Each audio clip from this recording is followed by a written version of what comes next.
બારડોલી તાલુકા પંચાયતની અસ્તાન બેઠકના ઉમેદવારનું નિધન.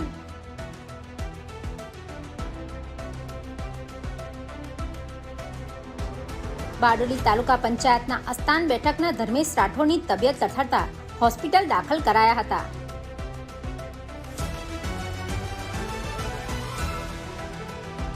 કોંગ્રેસ ઉમેદવાર ગત રોજ પ્રચાર પ્રસારમાંથી ઘરે પરત ફર્યા બાદ અચાનક પ્રેશર સુગર લો થવાના કારણે તબિયત લથડી હતી.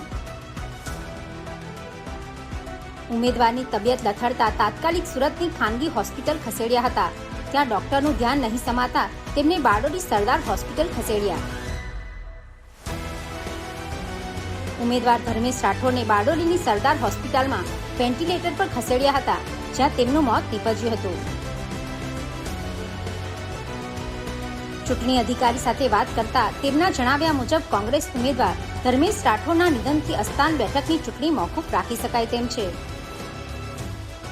ઉમેદવાર ધર્મેશ રાઠોડનું અકાળે નિધન થતા અસ્તાન ગામ શોકમગ્ન.